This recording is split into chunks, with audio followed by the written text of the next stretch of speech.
আমাদের বাপ দাদা 14 পুরুষরা যে সম্পদগুলো আল্লাহর রাস্তায় অফ করে গেছে, দিয়ে গেছে আল্লাহর সন্তুষ্টি অর্জনের জন্য, দ্বীন ইসলামের যে সম্পদগুলো তারা দিয়ে গেলেন ভারতবর্ষের জমিনে, সব নিতে নিতে 9,56,000 একরের মতো কম বেশি এখনো সম্পদ আছে। এই লোভ সম্ভ্রম করতে পারেনি তারা। আজ পরিসংখ্যান বলে যে ওয়াকফ সম্পদের যা আয় মুসলমানদের প্রত্যেক পরিবারে যদি মধ্যে বন্টন করে দেওয়া হয়, 100 বছর যদি আমরা কাজ না করি আমাদের সংসার চলে যাবে। সুবহানাল্লাহ বলবেন না? একটুখানি সম্পদ, একটুখানি না, 100 বছর ধরে মুসলমান যদি কোনো কাজ না করে, এই ওয়াকফ সম্পদের ইনকাম যদি আমাদেরকে বন্টন করা হয়, দেওয়া হয়, 100 বছর আমাদের সংসার চলে যাবে বসে থেকে। সেই সম্পদ আজ হাতছাড়া হতে চলেছে রে ভাই। দুঃখ আর পরিতাপের বিষয়। বুঝাবো কাদের? বুঝবে কে? বুঝার চেষ্টা করবে কে? এখনো আমরা মুসলমান ঘুমিয়ে আছি। কি একটা কঠিন যুগ জামানা চলে এসেছে। দিন যত যাবে, যে দিনটা আমাদের থেকে চলে যাচ্ছে মনে করবেন এটাই ভালো। কষ্ট পাচ্ছেন নাকি ভাই? যে দিনটা আমাদের চলে যাচ্ছে মনে করুন এই দিনটা আমাদের জন্য ভালো, আগামী প্রজন্মের জন্য কি দিন যে অপেক্ষা করছে আল্লাহই ভালো জানে। তবে একটু কম বেশি আপনাদের সঙ্গে শেয়ার করবো ভাই, কথাগুলো খুব ধৈর্য সহকারে আপনাদের শোনা লাগবে। যদি আপনারা থাকেন, একটু থাকবেন ভাই, সবাই থাকবেন তো? আল্লাহ পাক কবুল করুন, সকলে বলুন আল্লাহুম্মা আমিন। আমাদের অধিকার ছিনিয়ে আনতে গেলে বসে থাকার সুযোগ আর নেই, আছে না? বসে থাকবার সুযোগ আর নেই, সেদিন হারিয়ে গেছে, সেদিন গুজার গিয়া। ঘুম হারাম হয়েছে মুসলমানের। দোষ ওদের নয়, দোষ আমাদের। দোষ আমাদের, আমাদের পাপের দোষ আজ আমরা বলছি। কিন্তু আমরা পাপ করি আর যাই করি, সম্পদ তো আমাদের। আমি মাতাল হই আর দাতাল হই, বাপের 2 বিঘা সম্পদ, 4টে ছেলে, আমি তো হকদার। সম্পদ আমার, আমি যতই খারাপ হোক ছিনিয়ে নেওয়ার দায়িত্ব আমার। বাপের সম্পদ যদি হয়, কিভাবে সে তোর অধিকার পেতে হয় সেও জানে, আইন আছে, আদালত আছে তার জন্য। আমাদের সম্পদ কিভাবে নিতে হয় সেটাও আমাদের জানা আছে। আমরা বীরের জাত, মুসলমানের বাচ্চা, আমরা মৃত্যুকে পরোয়া করি না। সুবহানাল্লাহ বলবেন না? মরলে শহীদ, ইসলামের জন্য, দ্বীনের জন্য যদি কেউ মৃত্যুবরণ করে, মরলেই জান্নাত। সুবহানাল্লাহ বলবেন না? শুধু পার্থক্য মরা, ইমানদার চাই মরলেই জান্নাত। আল্লাহ পাক যেন আমাদের শহীদ মৃত্যু দেন, সকলে বলুন আল্লাহুম্মা আমিন। কত দেখবো আমরা এই বিষয়ের উপরে। আমি এখন শুরু করিনি সূচনা, একটু গরম মতন না হলে এই মজা আসবে না। আল্লাহ পাক যেন আমাদেরকে আমাদের সম্পদ যেন ফিরিয়ে দেন। একটু দোয়া করতে হবে আমাদের, দোয়া ছাড়া কোনো লাইন নেই। চেষ্টা সাথে দোয়া। খুব ক্ষতি হয়ে গেল রে ভাই, খুব ক্ষতি হয়ে গেল। মুসলমানের আজ কি ক্ষতি, চরম ক্ষতি, আমরা বুঝতে পারছি না। বিশ্বাস করুন আমাদের যে চরম ক্ষতির মুখে আমাদের ঠেলে দিয়েছে, দেওয়ালে আমাদের পিঠ থেকে গেছে রে ভাই। আমাদের বাপ দাদা 14 পুরুষরা যে সম্পদগুলো আল্লাহর রাস্তায় অফ করে গেছে, দিয়ে গেছে আল্লাহর সন্তুষ্টি অর্জনের জন্য, দ্বীন ইসলামের যে সম্পদগুলো তারা দিয়ে গেলেন ভারতবর্ষের জমিনে, সব নিতে নিতে 9,56,000 একরের মতো কম বেশি এখনো সম্পদ আছে। এই লোভ সম্ভ্রম করতে পারেনি তারা। আজ পরিসংখ্যান বলে যে ওয়াকফ সম্পদের যা আয় মুসলমানদের প্রত্যেক পরিবারে যদি মধ্যে বন্টন করে দেওয়া হয়, 100 বছর যদি আমরা কাজ না করি আমাদের সংসার চলে যাবে। সুবহানাল্লাহ বলবেন না? একটুখানি সম্পদ, একটুখানি না, 100 বছর ধরে মুসলমান যদি কোনো কাজ না করে, এই ওয়াকফ সম্পদের ইনকাম যদি আমাদেরকে বন্টন করা হয়, দেওয়া হয়, 100 বছর আমাদের সংসার চলে যাবে বসে থেকে। সেই সম্পদ আজ হাতছাড়া হতে চলেছে রে ভাই। দুঃখ আর পরিতাপের বিষয়। বুঝাবো কাদের, বুঝবে কে, বুঝার চেষ্টা করবে কে? এখনো আমরা মুসলমান ঘুমিয়ে আছি। কি একটা কঠিন যুগ জামানা চলে এসেছে। দিন যত যাবে, যে দিনটা আমাদের থেকে চলে যাচ্ছে মনে করবেন এটাই ভালো। কষ্ট পাচ্ছেন নাকি ভাই? যে দিনটা আমাদের চলে যাচ্ছে মনে করুন এই দিনটা আমাদের জন্য ভালো, আগামী প্রজন্মের জন্য কি দিন যে অপেক্ষা করছে আল্লাহই ভালো জানে। তবে একটু কম বেশি আপনাদের সঙ্গে শেয়ার করবো ভাই, কথাগুলো খুব ধৈর্য সহকারে আপনাদের শোনা লাগবে। যদি আপনারা থাকেন, একটু থাকবেন ভাই, সবাই থাকবেন তো? আল্লাহ পাক কবুল করুন, সকলে বলুন আল্লাহুম্মা আমিন। ফিরে আসি টুকটুক করে, আমি আপনাদেরকে বোঝাবো ঠিক এমন ভাবে কথাগুলো আমি আপনাদেরকে বোঝাবো। এক্সরে করে বায়োপসি করে দিলে যেমন বুঝতে সহজ হয়, ঠিক আপনাদের যেন একটু বুঝতে সহজ হয় যে ওয়াকফ সম্পদটা কি, কি হতে চলেছে। অনেকে তো আমরা পড়তে জানি না, বুঝতে পারি না। অনেকে জিজ্ঞাসা করছে কি বিষয়টা কি, আসলে কি হচ্ছে, কি হবে, বুঝার দরকার আছে না ভাই? যে ওয়াকফ সম্পদটা কি, আর হাতছাড়া হলে আমাদের ক্ষতিটা কি, ফিরে আনতে পারলে আমাদের লাভটা কি, এটা নিয়ে তারা কি করতে চাইছে, তাদের ইচ্ছাটা কি, এই বিষয়ের উপরে খোলাসা ভাবে ইনশাআল্লাহ কিছু কথা আপনাদের মাঝে রাখব। তবে আজ যে কথা আমি বলছিলাম, আল্লাহ বলছে যা শয়তান তোকে আমি কিয়ামত পর্যন্ত হায়াত দিলাম, আর কিছু নিবি? বলছে আল্লাহ লাগবে তো। কি নিবি? বলছে আল্লাহ একটা মুহূর্তের ভিতরে পৃথিবীর এক প্রান্ত থেকে নিয়ে অপার প্রান্ত পর্যন্ত যেতে হবে, সেই স্পেশাল পাওয়ার আমাকে দিতে হবে। আল্লাহ পাক বলছে যা, সেটাও দিলাম। শয়তানদেরকে আল্লাহ পারতে দেন, কথাগুলো কিন্তু মাথায় রাখবেন। আপনি বলছেন আমি নামাজ পড়িতে এত মুসিবত কেন?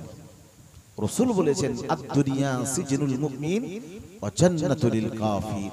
এটা আমার কথা নয়, আমি জাহাঙ্গীর আলম আমার বাপের ঘরের কথা নয়। আমার নবী বলেছেন মুমিন যারা, দুনিয়াটা তাদের জন্য জেলখানা, বেঈমান বেদিনীর বাচ্চা যারা, তাদের জন্য দুনিয়াটা জান্নাত আর জান্নাত। মুমিন যারা হবে কষ্ট একটু হবে দুনিয়াতে, দুনিয়াতে কষ্ট যদি হয় মনে করেন পরকাল আখিরাত আমার জন্য হাতছানি দিচ্ছে, সেখানে সুখ, সুখ আর সুখ, শান্তি, শান্তি আর শান্তি।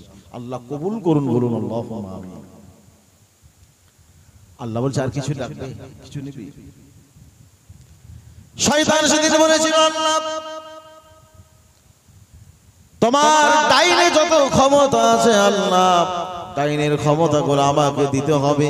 আল্লাহ পাক বললেন যা শয়তান, আমি আল্লাহ পাক কবুল করে নিলাম। আর কি নিবি? শয়তান বলল আল্লাহ বায়ে যত ক্ষমতা আছে আমাকে দিতে হবে।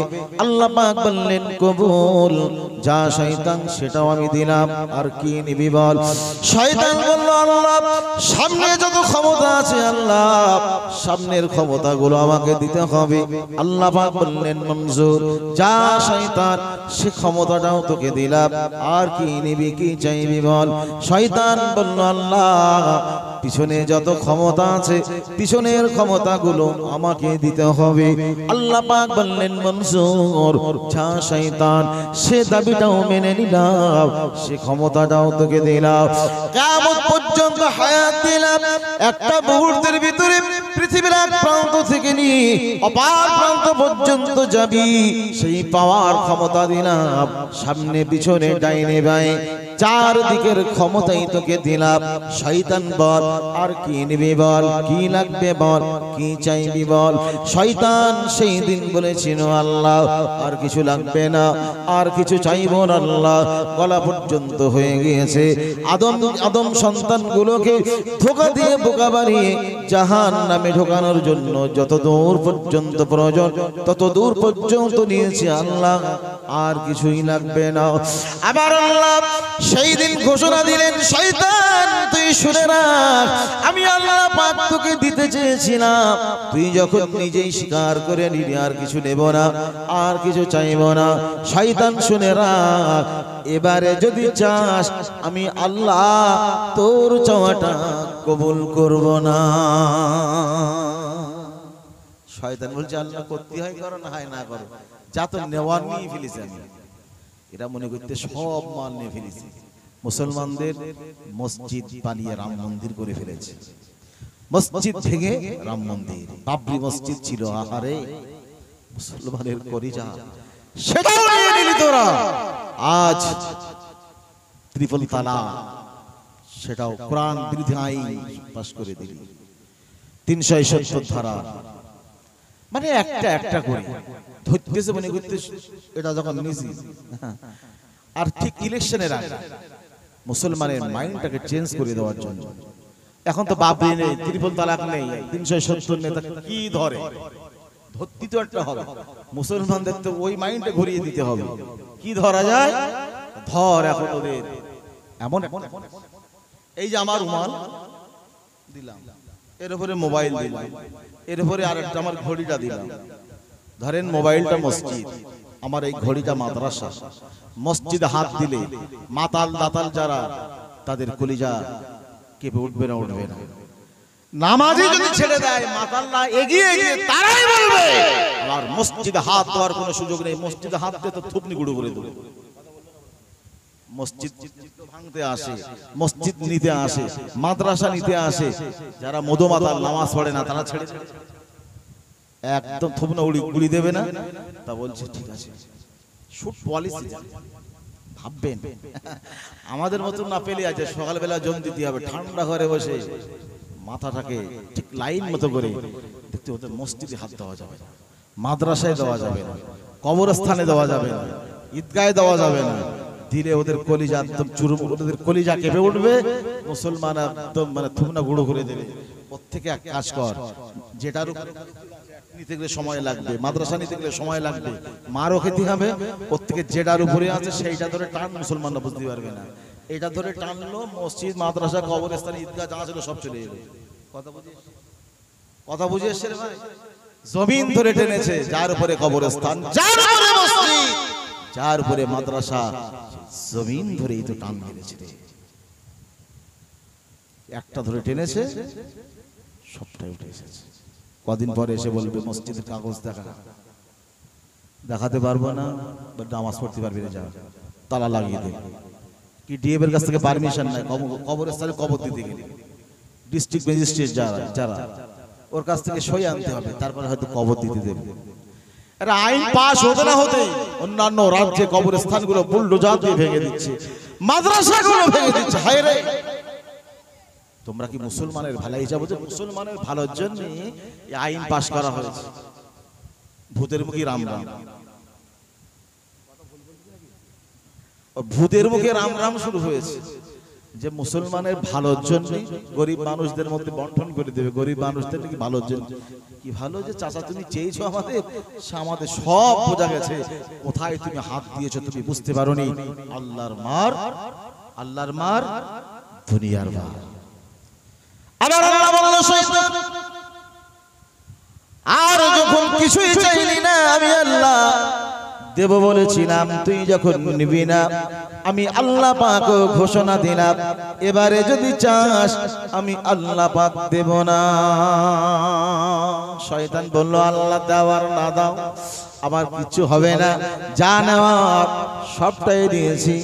আবার আল্লাহ শয়তানকে বলল শয়তান শুনে রাখ, এত সময় ধরে যা কিছু তুই নিলি কিয়ামত পর্যন্ত হায়াত, একটা মুহূর্তের ভিতরে পৃথিবীর এক প্রান্ত থেকে নিয়ে অপর প্রান্ত পর্যন্ত যাওয়ার পাওয়ার ক্ষমতা, ডাইনে বাঁয়ে সামনে পিছনে চারদিকের ক্ষমতা সবটাই নিনি আমার আদরের বান্দা বান্দীদের ধোঁকা দিয়ে বোকা বানিয়ে জাহান্নামে ঢোকানোর জন্য।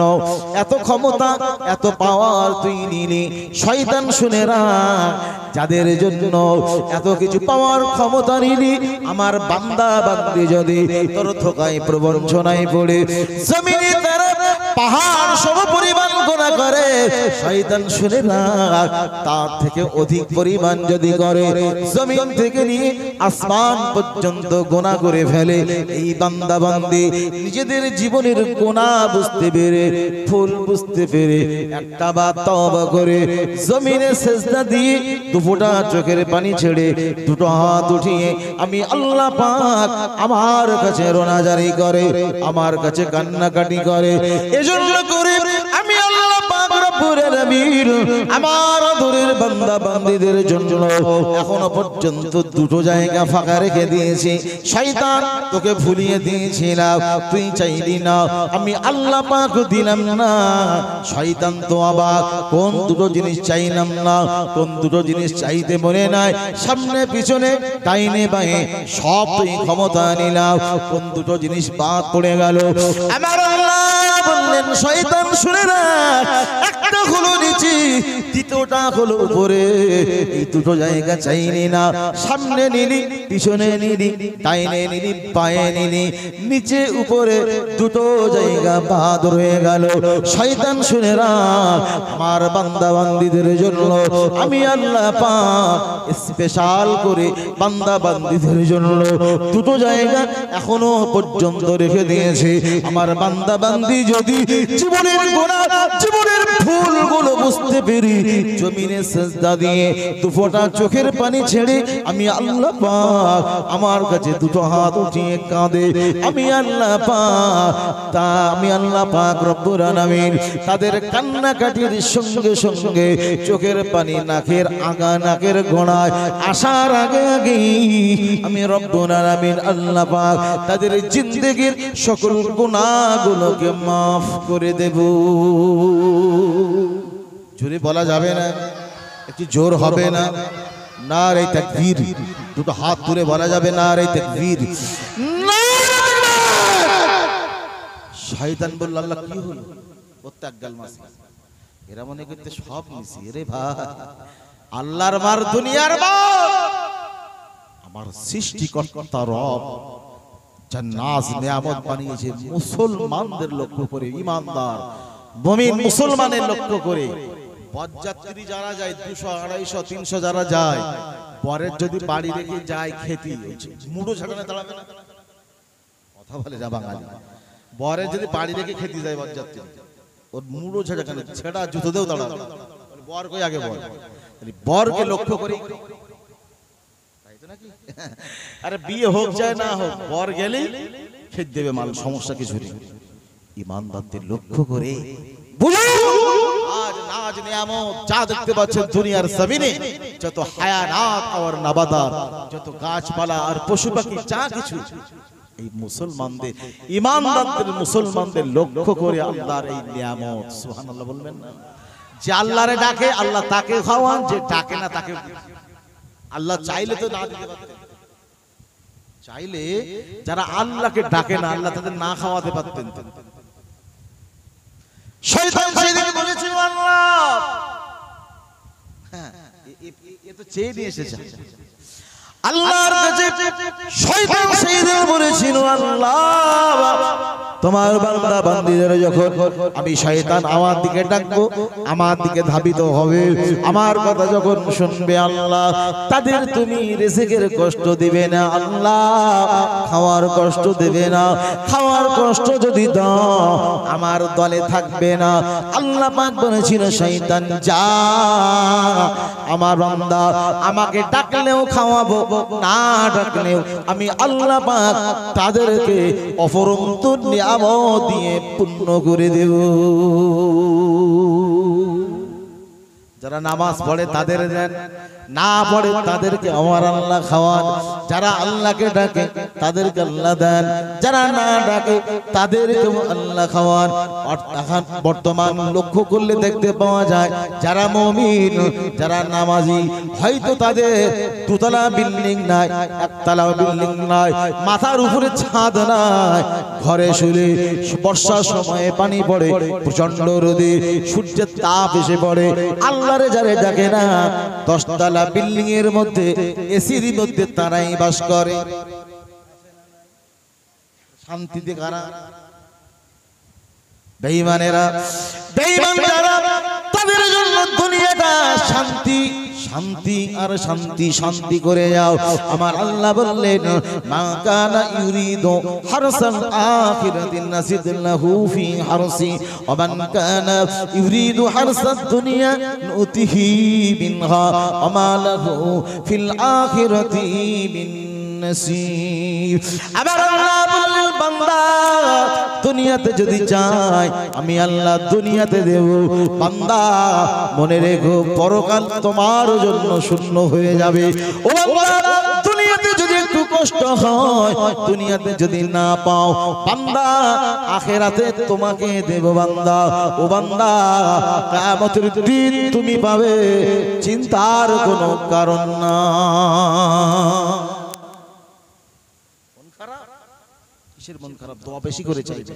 আমি প্রেক্ষাপট বলবো যে কোথায় পাবো, কিভাবে আল্লাহ দেবে, পাবো কি পাবো না। শয়তান কিন্তু আমাদের পিছনে লেগেই রয়েছে, কিভাবে আমাকে আপনাকে শেষ করে দেবে। সর্বক্ষণ চক্রান্ত করেই চলছে তারা, কিভাবে শেষ করা যায়। কি বলবো, দুঃখের কথা, কি চক্রান্ত শিকার হয়েছে আমরা। আর তারা যারা এখন আমরা ক্ষতির মধ্যে। আচ্ছা এখন এমপি তাদের, এমএলএ তাদের, প্রধান তাদের, মেম্বার তাদের, এসপি তাদের, ডিএম তাদের, মন্ত্রী তাদের, মুখ্যমন্ত্রী তাদের, প্রধানমন্ত্রী তারা বলছে হিন্দু খাতরে মেয়ে, হিন্দু খাতরে মেয়ে না মুসলমান খাতরে মেয়ে, সব তো তাদের। তাদের থেকেও যদি তারা এখন ক্ষতির মধ্যে থাকে, এই কথা মেনে নেওয়া যায়? আমাদের কি রয়েছে? কিচ্ছু তো নেই। কি জামানা, কি কঠিন পরিস্থিতি এসে গেছে ভাই। আর বসে থাকলে চলবে না, শুয়ে থাকলে চলবে না। আমাদের ঘুম হারাম হয়েছে ভাই, বিশ্বাস করুন। যদি ঘুমিয়ে পড়েন সব শেষ হয়ে যাবে। ইঁদুরের মতো 500 বছর বেঁচে থেকে লাভ নাই, সিংহের মতো 1 ঘন্টা মুসলমান বাঁচতে চায়, ঠিক কিনা? সিংহের মতো যদি 1 ঘন্টা বাঁচি ওটাই আলহামদুলিল্লাহ। বিড়ালের মতো 500 বছর বেঁচে থেকে কোনো লাভ হবে না। ইমানের পাওয়ার, ইমানদারদের পাওয়ার প্রসঙ্গে এসে গেলে একটু বলেই যাই।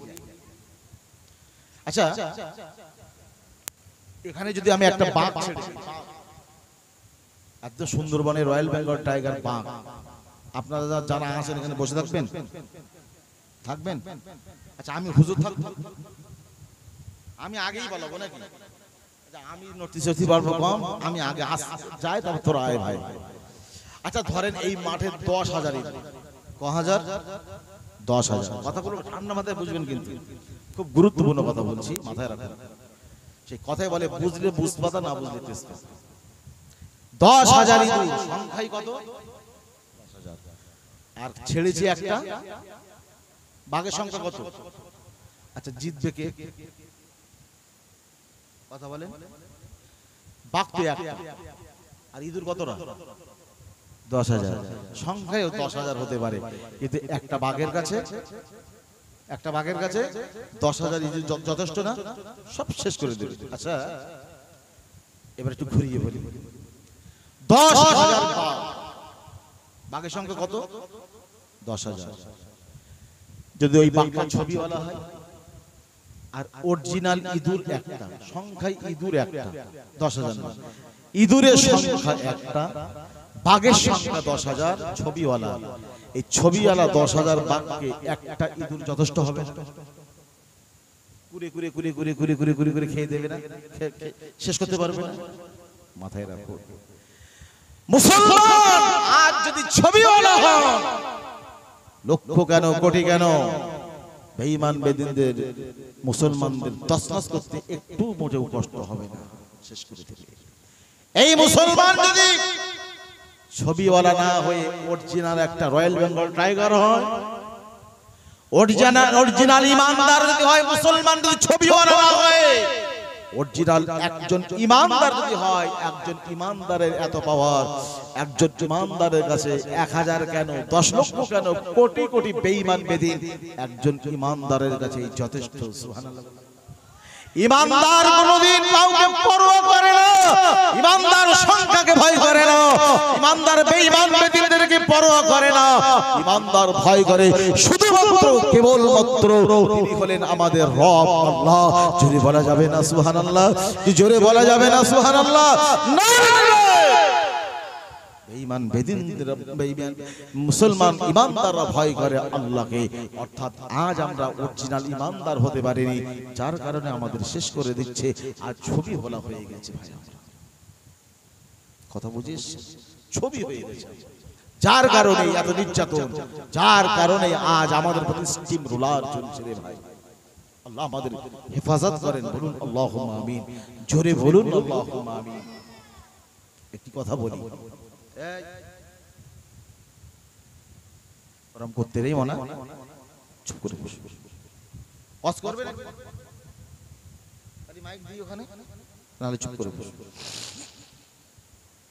আপনি ভাবছেন আমি গুনাহগার, কি হবে, আমি জীবনে এত গুনাহ করেছি, অন্যায় করেছি, আল্লাহ কি ক্ষমা করবে আমায়, আমার কি মাফ করে দেবে? লাইন আছে, পথ আছে, প্রত্যেক জিনিসের সিস্টেম আছে, আছে না নাই? আচ্ছা, আধার কার্ডে ভুল হলে সংশোধন করার লাইন আছে না নাই? আই কার্ডে, রেশন কার্ডে যদি মাধ্যমিক সার্টিফিকেটে ভুল থাকে সংশোধন লাইন আছে নেই? কে বলেছে নেই? আছে, সব আছে রে ভাই, আছে। হতে দেয়, করতে আমাদের দেয় না, একটুখানি দেবেন মাল ঘুরিয়ে দেবেন। কে বলেছে লাইন? লাইন সবটাই বলেছে। আমরা গুনাহ করেছি, গুনাহ কি ক্ষমা পাবো না? আপনারা কি মনে করতেছেন গেটন দিদি কি লাইন সোজা হয়ে যাবে, গুনাহ মাফ হয়ে যাবে নাকি? হ্যাঁ, অনেকে তাই মনে করে যে সুদ খেয়ে একদম ঢাপ করে যাচ্ছে, হয়তো একটু হুজুর নিয়ে নিয়ে একটুখানি দোয়া করে দেবে, একদম সব শোধ হয়ে যাবে। এটা মনে করে না, একটু হুজুর দিয়ে মিলাদ দিলি সব শোধ। না রে ভাই, এখানে ও চলবে না, লাইন আছে, পন্থা আছে। একটি যুবক এসে রাসূলুল্লাহর কাছে কাঁদছে, অঝার নয়নে কাঁদছে, এত কান্না কাঁদছে। রাসূল বলছেন, কাঁদছো কেন যুবক? তা যুবকটা বলছে, ইয়া রাসূলুল্লাহ, জীবনে এত গুনাহ করেছি, গুনার ভয়ে আমি ভয়ে কাঁদছি, আমার গুনাহ কি মাফ হবে? রাসূল বলছে, যুবক কি গুনাহ করেছো বলো, তুমি কি গুনাহ করেছো আমাকে বলো। যুবকটা বলছেন, নবী, দুনিয়ার জমিনে পাহাড় যত বড়, তার থেকে আমার গুনাহ বড়, এই গুনাহ কি মাফ হবে? রাসূল বলছেন, যুবক কি গুনাহ করেছো বলো না আমায়। ওই যুবকটা বলেন, ইয়া রাসূলুল্লাহ, ইয়া হাবিবাল্লাহ, হুজুর, জমিন থেকে নিয়ে আসমান পর্যন্ত যত বড়, আমি যুবক, ওনার পরিমাণটা তার থেকে অধিক পরিমাণ বড়। নবী বললেন, যুবক, আমি কত বড় গুনাহ করেছো জানতে চাইনি। ও যুবক, বলো বলো, তোমার গুনাহ কি, গুনার বিবরণটা বলো, কেমন গুনাহ করেছো যুবক, গুনার বিবরণটা আমাকে বলো। ওই যুবক ছেলেটা বলেন, ইয়া রাসূলুল্লাহ, ইয়া হাবিবাল্লাহ, নবী গো, আমি সাধারণ কোন মানুষ নই, আমি একজন কাফন চোর। মদিনার মানুষ যখন মরে যায়, ওই মানুষের জানাজায় শরীক হয়ে যায়, ওই মানুষটাকে কবরস্থ করতে যায়, কবরটাও দেখে এলাম। রাত গভীর হলো, মদিনার মানুষ যখন ঘুমিয়ে যায়, গভীর রজনীতে আস্তে আস্তে উঠে যে ওই মানুষের কবরের ভিতরে ঢুকে পড়ে, গা থেকে কাফন করে খুলে নিয়ে ওই মৃত লাশটাকে উলঙ্গ করে দিয়ে গা থেকে কাফনটা খুলে নিয়ে মদিনার বাজারে বিক্রি করে দিয়ে যে টাকাটা হয়, পয়সাটা হয়, এই টাকাটা দিয়ে আমার সংসারটা চালাই। নবী বললেন, যুবক, ও যুবক, এমন নিষ্ঠুর হতে পারো? একটা মানুষ মরে কবরে চলে গেল, সঙ্গে কিছু নিয়ে যায়নি, পুরো শরীরে 3টা কাপড়, মহিলা হলে 5টা কাপড়, এছাড়া কিছু নিয়ে গেল না।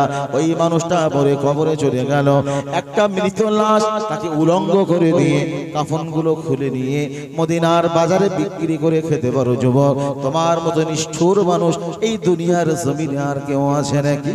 ওই যুবকটা বলেন, নবী, ইয়া রাসূলুল্লাহ, ইয়া হাবিবাল্লাহ, হুজুর, এখনো আসল গুনার কথা বলি নাই। রাসূলুল্লাহ অবাক হয়ে গেলেন, ওই যুবক ছেলেটা কি বলে, এখনো আসল গুনার কথা বলে নাই। মৃত লাশের গা থেকে কাফন খুলে যে মানুষটা খেতে পারে, এই মানুষের মতো নিকৃষ্ট মানুষ দুনিয়ার জমিনে আর কেউ আছে নাকি? আবার বলে, আসল গুনার কথা বলি নাই।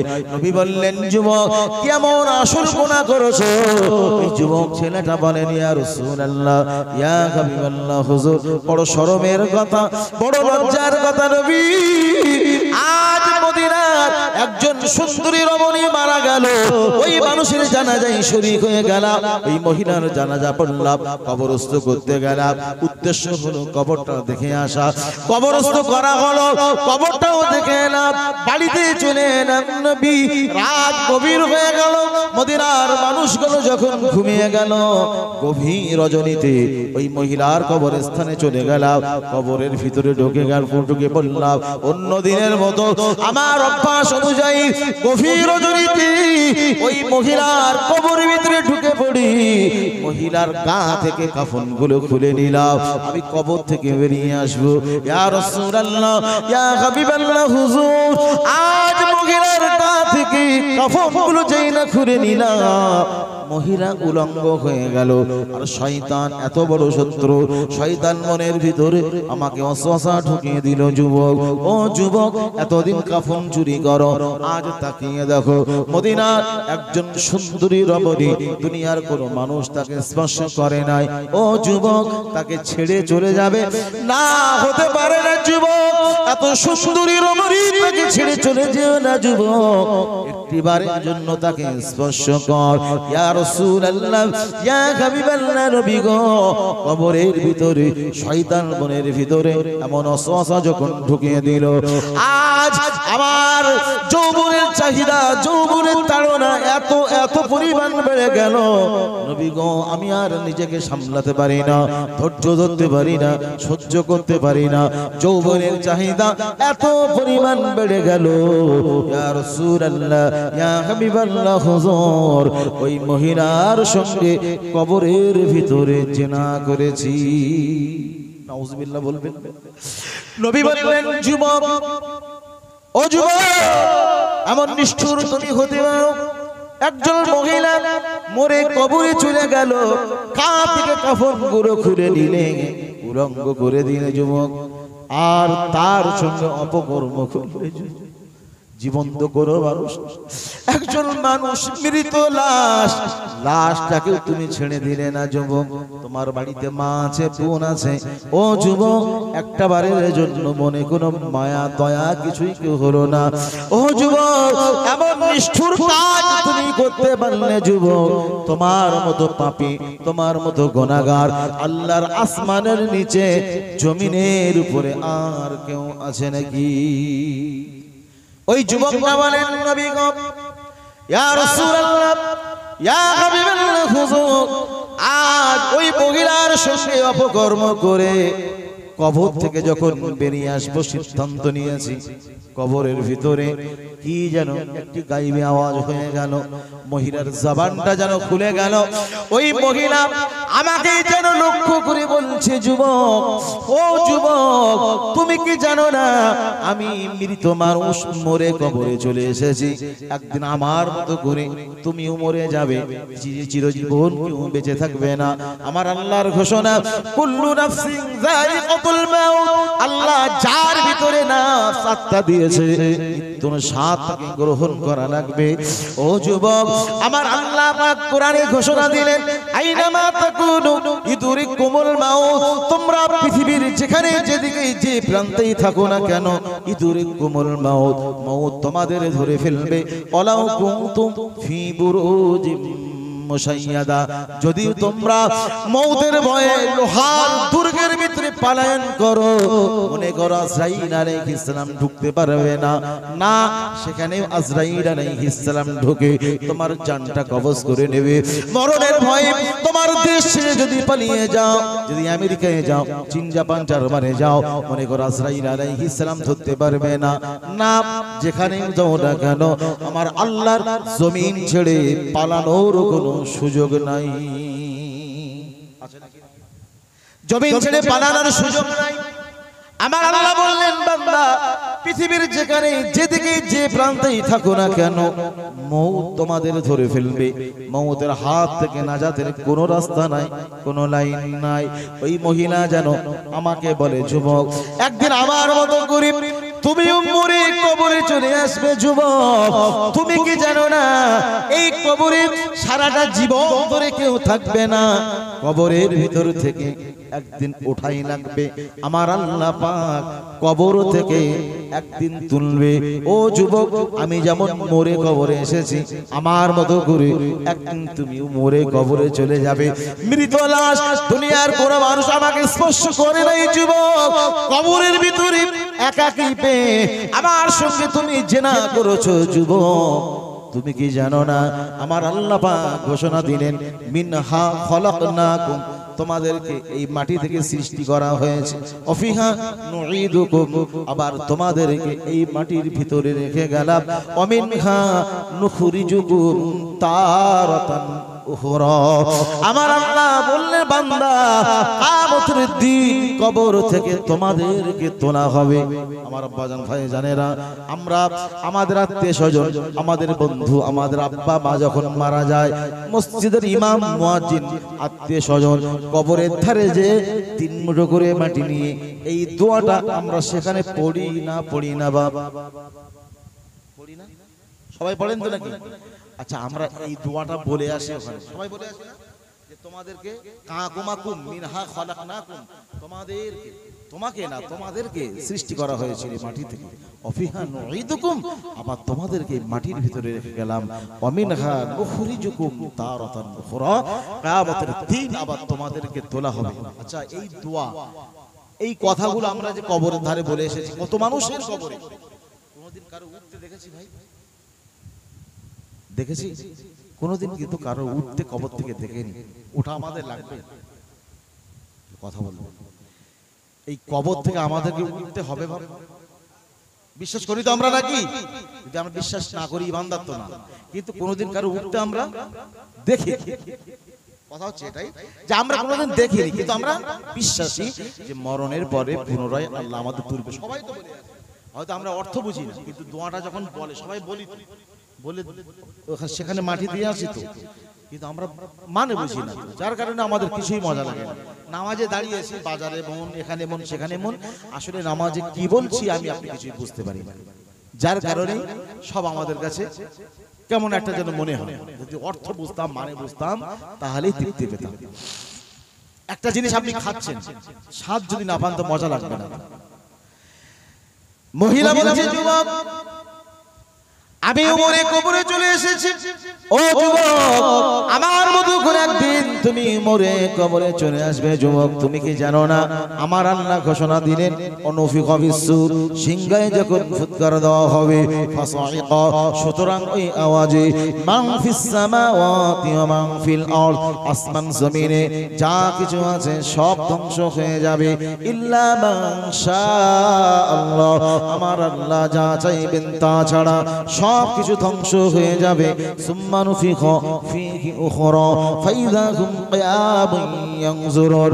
আল্লাহ পাক রব্বুল আলামিন বললেন, দ্বিতীয়বার যখন ইসরাফিল আলাইহিস সালাম সিংহায় ফুৎকার দেবেন, আমার আল্লাহ পাক রব্বুল আলামিন বান্দা বান্দীদের কবর থেকে তুলবেন। ও আশরাকাতিল আরদু বিনুরি রাব্বিহা, আমার আল্লাহর নূরে জমিনটা ঝলমল করবে।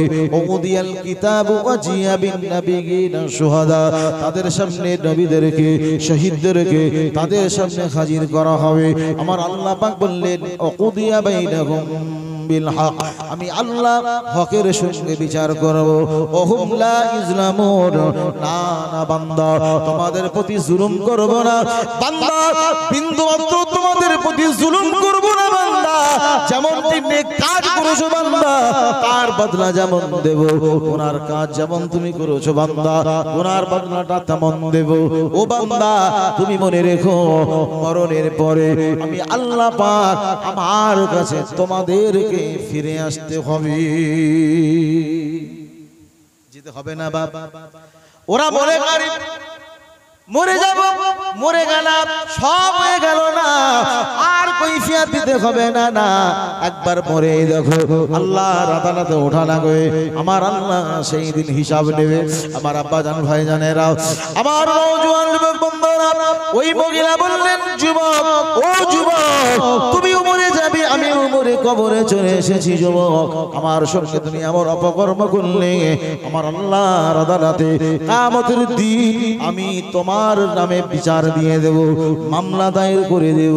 আমার সঙ্গে অপকর্ম করার কারণে সৃষ্টিকর্তা আল্লাহর কাছে যখন মামলা দেব, ও যুবক বলো বলো আল্লাহর আদালতে আল্লাহর সামনে কি করে তুমি কৈফিয়ত দেবে? ওই যুবকটা বলেন নবী ইয়া রাসূলুল্লাহ ইয়া হাবিবাল্লাহ হুজুর, মনের ভিতরে ওই মহিলার গায়েবী আওয়াজটা শুনবার পরে আমার মনের ভিতরে কি যেন একটা ভীতি সঞ্চার হয়েছে, ভয় হয়েছে। কবর থেকে লাফ মেরে বেরিয়ে দৌড়ে দৌড়ে নবী গো আপনার কাছে চলে এসেছি।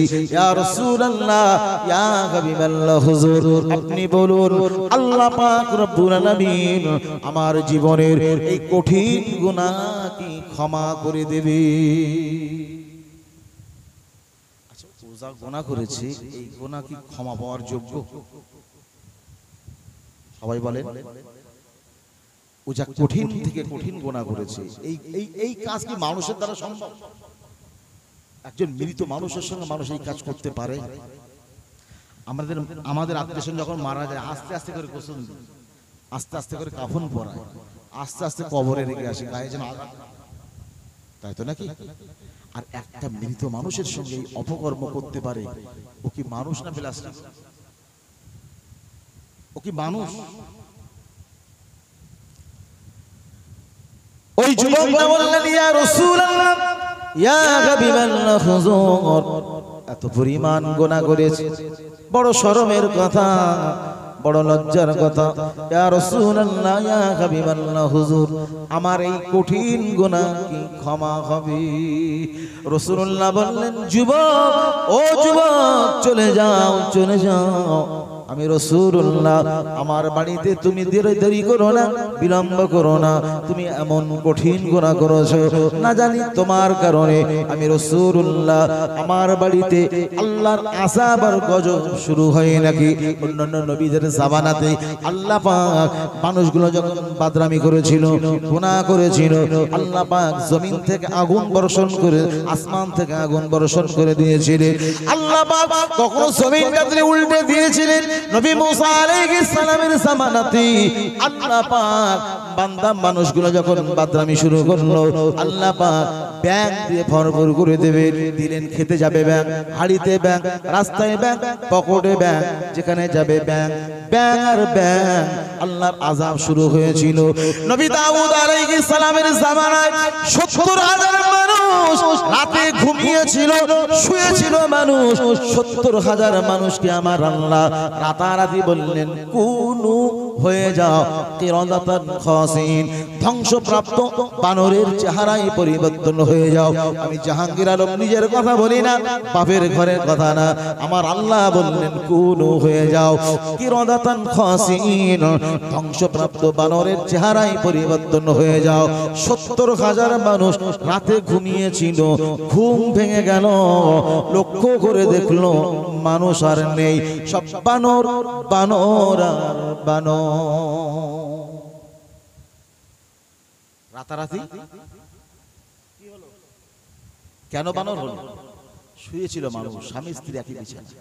আল্লাহ পাক বললেন নবী দাউদ আলাইহিস সালাম শনিবারের দিন নদীর ধারে এসে আল্লাহর আসমানি কালাম জাবুর পড়তেন, তেলাওয়াত করতেন, আর এত মিষ্টি কণ্ঠ আল্লাহ দিয়েছিলেন, নদীর মাছ পশু পাখি সবাই শুনতে আসতো, এই কমের মানুষরাও শুনতে যেত। ৭০,০০০ মানুষ আপনাদের মতো করে বসে শুনত। তারা লক্ষ্য করলো যে নদীর বড় বড় মাছ, যেগুলো জাল দিয়ে ছিপ দিয়ে ধরা যায় না, এই মাছগুলো শুনতে আসে। বড় বড় মাছ থেকে লোভ হলো, লোভ সামলাতে পারে। মুসলমানের সম্পদ দেখে খুব লোভ হয়েছে। আচ্ছা, বাঘ ও ঘাস খায় না মাংস খায়? কি খায়? আচ্ছা, ও ছাগলের জঙ্গলে ছাগল আছে না? ছাগল আছে, গরু আছে, মোষ আছে, কত জন্তু রয়েছে, হরিণ আছে। এই বাঘ কোন গোশত খেতে ভালোবাসে বলেন?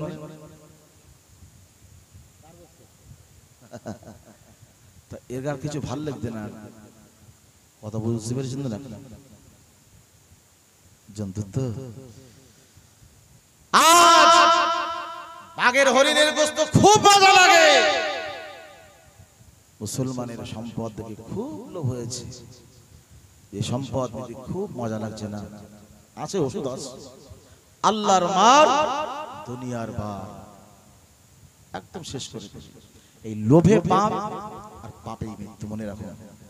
তা কর্মের মানুষেরা মাছ দেখে থাকতে পারি, বড় বড় মাছ তো সম্পদ, এত সম্পদ 9,56,000 একর সম্পদ, এ কি রাখা যায় নাকি? যেদিক ফেরবে সেদিক আল্লাহ পাক আমাদের পূর্বপুরুষ আল্লাহ রাস্তা যারা দিয়ে গেছে, আমি একটু আগেই তো বলেছি, আমরা বসে থাকবো শুয়ে থাকবো, আমাদের বাপেদের সম্পদ 100 বছর আমরা কিচ্ছু করবো না, সংসার চলে যাবে। মাল যায় কোথায়? এত যে মালের ইনকাম, তা সে যায় এত সম্পদ, সম্পদ যখন আছে ইনকামও তো আছে, তো এই যে যায় কোথায়?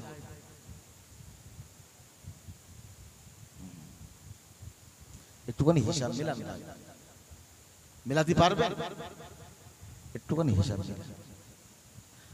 আমরা ইলেকশন যখন আসে নেতার পিছনে দৌড়চ্ছি, বিড়ি খাওয়ার টাইম নেই, আগুনের পাশা ধুরি মানে একদম মানে ধোঁয়া উড়িয়ে দিয়ে একদম দৌড়চ্ছে, বাজার করার টাইম নেই, নামাজ পড়া তো দূরের কথা, কিছু করার টাইম নেই।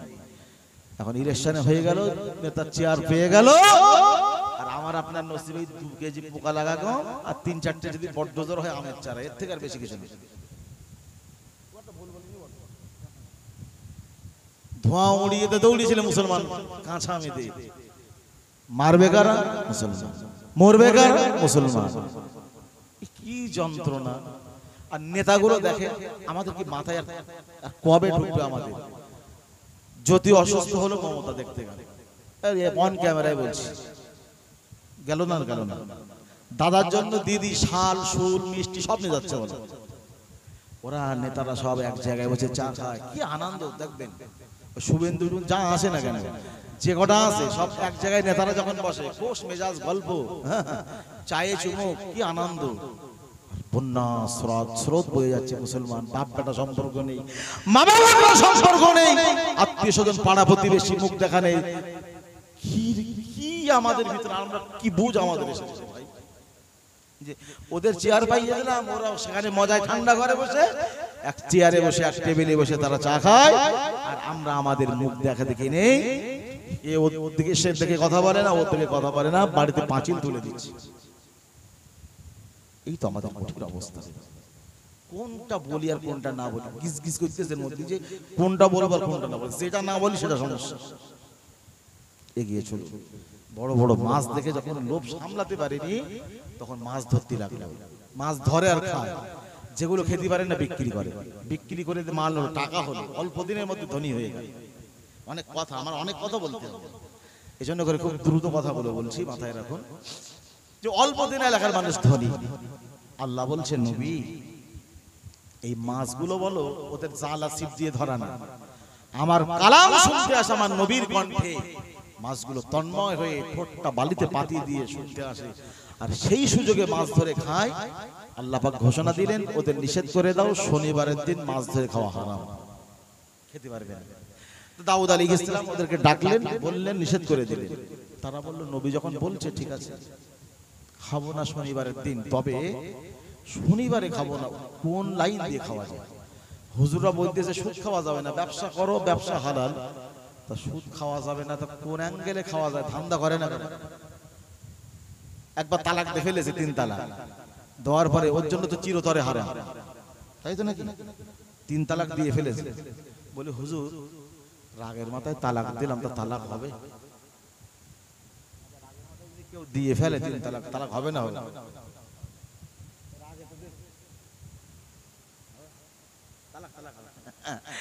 অনেকে বলছে রাগে বলেছিলাম, তার রাগে দেওয়ার পর কি তালাক হবে? আচ্ছা, তালাক যখন দেয় শরিয়াতে নিকৃষ্টতম জায়েজ, তবে নিকৃষ্টতম জায়েজ।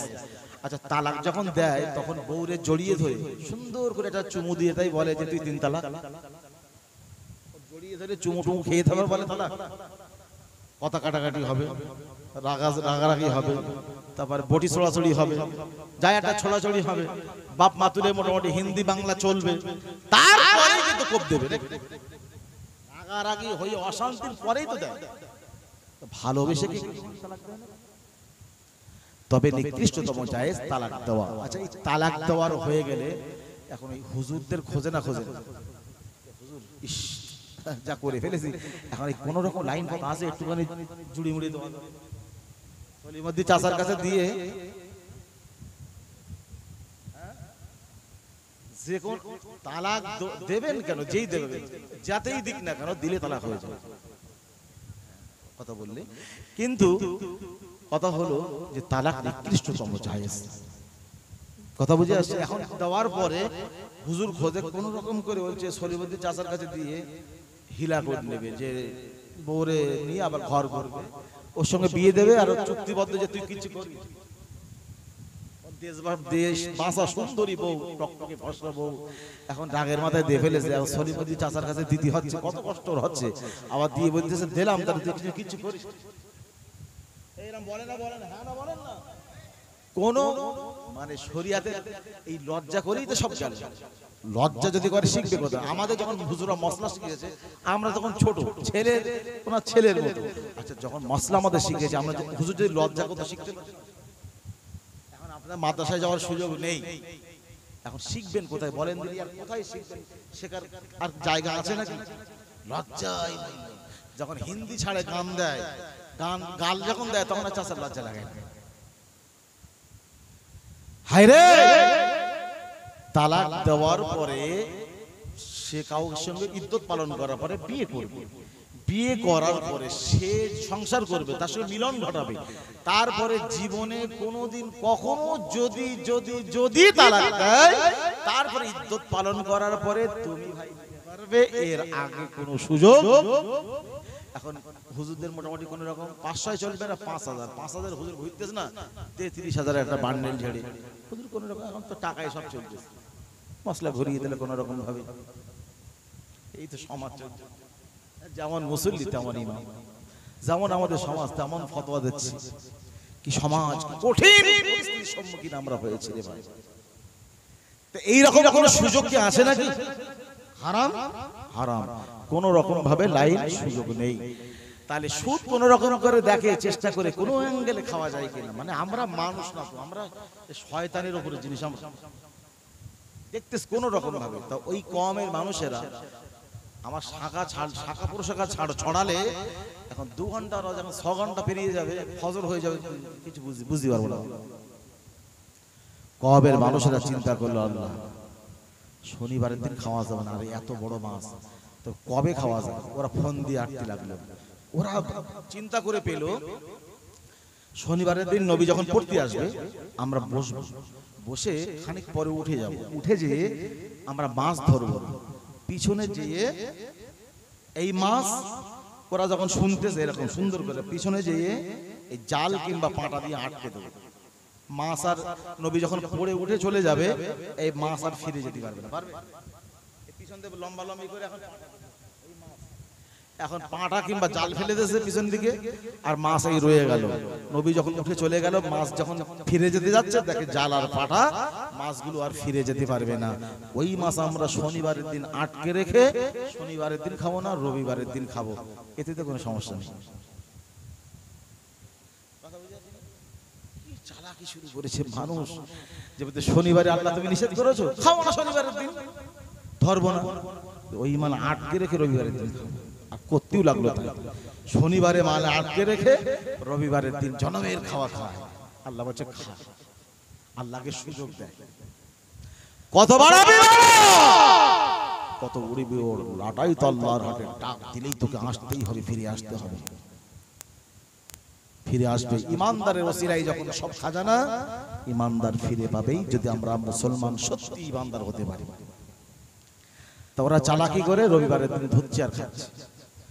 আল্লাহ বললেন নবী, ও নবী দাউদ আলাইহিস সালাম, আমি আল্লাহ পাক তোমাকে বারণ করে দিলাম। এটা কি কওমের মানুষদের বলনি? দাউদ আলাইহিস সালাম বলেন, আল্লাহ ওদের নিষেধ করে দিয়েছি, ওরা শনিবারের দিন ধরে না, ওই তো মাছ আটকে রেখে রবিবারের দিন ধরে খায়। আল্লাহ পাক বললেন, নবী শনিবারের দিন মাছগুলো স্বাধীনভাবে ছেড়ে দেওয়া হয়নি, মাছগুলো ছেড়ে দিন, আপন জায়গায় ফিরে যাবে, ওরা জাল কিংবা ছিপ দিয়ে ধরো, অসুবিধা নাই। আমার মাছগুলো যখন আমার কালাম শুনতে আসবে, এই সময় বন্দি রেখে রবিবারের দিন খাবে, এটাই শনিবারের দিন ধরার ইনামান্তর। আমি আল্লাহ পাক ওদের জন্য বারণ করে দিলাম, ওদের জন্য নিষেধ করে দিলাম। এই কথাটা তুমি ওদের জানিয়ে দাও। দাউদ আলাইহিস সালাম কওমের মানুষদের বলল, কওমের মানুষেরা আল্লাহ পাক এইভাবে মাছ খাওয়া নিষেধ করেছে, আটকে রেখে রবিবারে ধরতে পারবে না, খেতে পারবে না, এটাই শনিবারের দিন ধরার ইনামান্তর। কওমের মানুষেরা বলল, নবী আর যাই বলো না কেন, এই কথা মানতে পারলাম না, আগে মেনেছিলাম, এবারে নিতে পারলাম না নবী, আমাদের কাজ আমরা করব। লোভ সামলাতে পারেনি তারা, এত বড় বড় মাছ কিভাবে আমরা ছেড়ে দিই? আল্লাহ পাক বললেন, বান্দা ধরো, খাও, অসুবিধা নাই। আজ তারা মাছ ধরলো, জনমের খাওয়া খেলো, স্বামী স্ত্রী একই বিছানায় ঘুমিয়ে পড়লো, ছেলে মেয়েদের নিয়ে ঘরের ভিতরে শোয়া, রাত গভীর হয়ে গেল। আল্লাহ পাক বললেন, কুনু হয়ে যাও কিরাদাতান খাসিন, ধ্বংসপ্রাপ্ত বানরের চেহারায় পরিবর্তন হয়ে যাও। শুয়েছিল মানুষ, আল্লাহর গজব শুরু হয়ে গেল, মানুষগুলো বানরের চেহারায় পরিবর্তন হয়ে গেল। স্বামীর ঘুম ভেঙে গেল, লক্ষ্য করে দেখলো দুই পায়ে দাঁড়াতে পারে না, চার হাত পায়ে দাঁড়াতে হয়, পিছনে বড় লম্বা লেজ। এমন অবস্থা কেন? বিবির দিকে তাকালো, বিবিও বানর, ছেলের দিকে তাকালো, ছেলে বানর, মেয়ের দিকে তাকালো, মেয়ে বানর, ছেলে বানর, মেয়ে বানর, বিবি বানর, নিজেও বানর। কান্নার রোল শুরু হয়ে গেল। কি কান্নাকাটি! ঘর থেকে বেরিয়ে বলল, সকাল হয়ে গেল, যে যেদিক থেকে বার হয় না কেন, বানর আর বানর, বানর আর বানর, 70,000 বানর। কান্নার রোল শুরু হয়ে গেল। আজ শনিবারের দিন হলো, দাউদ আলাইহিস সালাম আবার তেলাওয়াত করতে নদীর তীরে চলে এলেন। মাছগুলো শুনতে এলো, পশু পাখি এলো, 70,000 কওমের মানুষের সন্ধান মেলে না, তারা কোথায় গেল? দাউদ আলাইহিস সালাম লক্ষ্য করে দেখেন, একটা দুইটা করে বানর লাফাতে লাফাতে 70,000 বানর জড়ো হয়ে গেল। নবী দাউদ আলাইহিস সালামের বুঝতে বাকি রইল না, আল্লাহর আযাব আর গজব শুরু হয়ে গেছে। দাউদ আলাইহিস সালাম নিশ্চিত হওয়ার জন্য ওই কওমের একজনের নাম ধরে যেই না ডেকেছে, ওই 70,000 বানরের মধ্য থেকে একটা বানর লাফ দিয়ে দাউদ আলাইহিস সালামের কাছে হাজির। দাউদ আলাইহিস সালামকে তার ভাষাতে বোঝাতে লাগলো, ও আল্লাহ পাকের নবী দাউদ আলাইহিস সালাম, তুমি যাকে ডেকেছো আমি হলাম সেই মানুষ, মানুষ আর নেই, বানর হয়ে গিয়েছি। কান্নার রোল শুরু হয়ে গেল। ওদের কান্নাকাটি, এত কান্নাকাটি আল্লাহ পাকের নবী দাউদ আলাইহিস সালাম আর সইতে পারে না, তারা এত কান্না কাঁদে। আল্লাহ পাকের নবী দাউদ আলাইহিস সালামকে বললেন, ও আল্লাহ পাকের নবী, অন্যায় হয়ে গেছে, অপরাধ করে ফেলেছি, আল্লাহ পাকের কাছে আমাদের জন্য একটু দোয়া চান, আল্লাহ পাক যেন এই আযাব আর গজব উঠিয়ে নেয়। দাউদ আলাইহিস সালাম কওমের মানুষের মায়ায় পড়ে গেলেন, তাদের কান্না আর সইতে পারে না। দাউদ আলাইহিস সালাম আল্লাহ পাকের দরবারে দুটো হাত উঠিয়ে কাঁদে, আল্লাহ দোয়া চায়, আল্লাহকে বলে, আল্লাহ আবার কওমের মানুষেরা বুঝতে পারেনি, অন্যায় করে ফেলেছে, আল্লাহ অপরাধ করে ফেলেছে, মাবুদ এদেরকে তুমি ক্ষমা করে দাও, আল্লাহ আযাব আর গজব উঠিয়ে নিয়ে আল্লাহ পুনরায় মানুষের চেহারায় তুমি পরিবর্তন করে দাও। আমার আল্লাহ বললেন, নবী, ও নবী দাউদ আলাইহিস সালাম, আর না, ওদের জন্য তুমি অনেক দোয়া চেয়েছো নবী, দোয়া চেও না, হাত নামিয়ে নাও। দোয়া চাইতে চাইতে কামত হয়ে যাবে, চোখের পানি ঝরতে ঝরতে রক্ত বেরিয়ে যাবে। ও নবী দাউদ আলাইহিস সালাম, তুমি শুনে রাখো, আমি আল্লাহ পাক ওদের জন্য তোমার এই চাওয়া দোয়া আমি আল্লাহ পাক কখনোই কবুল করব না। গজব শুরু হয়ে গেল। আমার নবী বললেন, যুবক, আল্লাহ পাকের নবী বললেন, যুবক, ও যুবক, তুমি চলে যাও, না জানি তোমার কারণে তুমি এমন গুনাহ করেছো, এমন কঠিন গুনাহ তুমি করেছো, তোমার কারণে আমি নবী আমার বাড়িতে আল্লাহ পাকের আযাব আর গজব চলে আসে নাকি? ওই যুবক এত কান্না কাঁদে, এত কান্না কাঁদে, নবী কোথায় গেলে আমি আমার এই গুনাহ মাফ পাবো? রাসূলুল্লাহ বললেন, যুবক এমন কঠিন গুনাহ তুমি করেছো, তোমার কারণে আল্লাহর আযাব আর গজব আমার বাড়িতে চলে আসে নাকি? দেরি করো না, বিলম্ব করো না যুবক, তুমি চলে যাও। ওই যুবক চলে গেলেন। আমার আব্বা জানেরা, ওই যুবক চলতে চলতে কোথায় যাবে? পাহাড়ের চূড়ায় চলে গেলেন। পাহাড়ের উপরে উঠে গিয়ে আল্লাহকে বললেন, আল্লাহ আমি তোমার গোলাম, তোমার বান্দা, তুমি হলে আমার আল্লাহ। আল্লাহ শয়তানের দোকানে প্রবঞ্চনায় পড়ে আল্লাহ গুনাহ করে ফেলেছি, আল্লাহ এত বিষাক্ত গুনাহ করেছি, আল্লাহ আমার মতো গুনাহ দুনিয়ার কোনো মানুষ করে নাই, আসমানের নিচে জমিনের উপরে আমার মতো গুনাহগার কেউ নয়। এমন তওবা করলেন খালেস দিনেতে আল্লাহর কাছে, এত তওবা করলেন, রোনাজানি করলেন, কান্নাকাটি কাঁদে, এত কান্না কাঁদে ওই জমিনটা ভিজিয়ে দিয়ে পাহাড়ের উপরে যেন কাদা কাদা করে দিয়েছে। এত কান্না কাঁদে যুবক চোখের পানি ছেড়ে দিয়ে কাঁদতে কাঁদতে জমিনটা ভিজিয়ে দিয়েছে। আপনারা বলবেন, হুজুর মানুষের চোখের পানিতে জমিন ভেজে নাকি? আমাদের আদি পিতা নবী আদম আলাইহিস সালাম 350 বছর ধরে এত কান্না কেঁদেছেন। জাবালে রহমাত পাহাড়টা এখনো মক্কার জমিনে, আরাফার জমিনে রাজ সাক্ষী হয়ে আছে। হাজী সাহেব যারা গেছেন, আমার আসমত ভাই তিনিও গিয়েছেন জাবালে রহমাত আরাফার মাঠে। নবী দাউদ আলাইহিস আল্লাহ পাকের নবী আদম আলাইহিস সালাম জাবালে রহমাত পাহাড়ের উপরে সেখানে বসে এত কান্না কেঁদেছিলেন। 350 বছর ধরে এত কান্না কেঁদেছিলেন। চোখের পানি যেদিক দিয়ে গড়িয়ে গিয়েছিল ওই পাহাড়গুলো চিরে চিরে চিরে চিরে নালা হয়ে আছে। পাহাড়ের পাথরগুলো চিরে চিরে জাবালে রহমাত আমি নিজেও স্বচক্ষে দেখে এসেছি। জাবালে রহমাত পাহাড়টা হাজী সাহেব তানারা সেখানে ওঠে, আদম আলাইহিস সালাম ওখানে বসে কেঁদে কেঁদে চোখের পানিতে আজ পাথরগুলো চিরে যদি নালা হতে পারে, আদম সন্তান ওই যুবক পাহাড়ের উপরে বসে বসে এত কান্না কাঁদে, এত কান্না কাঁদে, আমার আল্লাহর মায়া হয়ে গেল, আল্লাহ রহমতের দরিয়ায় জোশ মেরে গেল। আমার আল্লাহ আর সইতে পারে না, আল্লাহ থাকতে পারে না। জিবরিল আমিন আলাইহিস সালামকে পাঠিয়ে দিলেন, জিবরিল যাও জমিনে চলে যাও, আমার রাসূলুল্লাহর কাছে যাও, আমার নবীর কাছে সংবাদটা দিয়ে দাও। জিবরিল আমিন আলাইহিস সালাম এলেন, রাসূলুল্লাহকে ডেকে বললেন, ইয়া রাসূলুল্লাহ, ইয়া হাবিবাল্লাহ, হুজুর একটু আগে যে যুবকটা এসে আপনার কাছে এত কান্না কেঁদেছিল, মাপ পাবে কি পাবে না?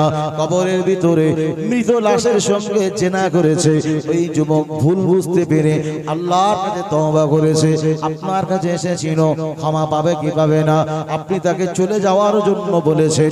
ওই বান্দা হতাশ হয়নি, নিরাশ হয়ে যায়নি, আল্লাহর প্রতি ভরসা রেখে আমার আল্লাহ বললেন, বান্দা লা তাকনাতু মির রাহমাতিল্লাহ, বান্দা আমার রহমত থেকে নিরাশ হয়ে যাস না। বান্দা কত গুনাহ করেছিস, ফিরে আয় বান্দা, তওবা কর বান্দা, আমার রহমত অনেক অনেক গুণে বড় বান্দা, আমার রহমত এত বড় তোরা জানিস না বান্দা, রহমত থেকে তোরা নিরাশ হোস না। কত গুনাহ করেছিস, ফিরে আয়, দুনিয়ার মানুষের কাছে না আছে, রবের কাছে যা। বান্দা তোদের জন্য দুটো জায়গা ফাঁকা রেখেছি, একটা হলো নিচে, দ্বিতীয়টা হলো উপরে। বান্দা কিসের লজ্জা, কিসের ভয়? রবের কাছে চা, আমি আল্লাহ তোদের চাওয়া কবুল করব। রাসূলুল্লাহর কাছে জিবরিল আমিন আলাইহিস সালাম এসে বললেন, ইয়া রাসূলুল্লাহ, ইয়া হাবিবাল্লাহ, হুজুর ওই যুবক এত কান্না কেঁদেছে, আল্লাহ রহমতের দরিয়ায় জোশ মেরে গিয়েছে। আমার আল্লাহ পাক রব্বুল আলামিন ওই যুবকের জিন্দেগীর গুনাহগুলোকে maaf করে দিয়েছে। কালকে সকাল 10টার পরে সুবহানাল্লাহ বলি, ভালো পান্তা খেয়ে বলি, ভালো জোরে বলা যাবে না সুবহানাল্লাহ, এই তাকবীর দেন, নারে তাকবীর।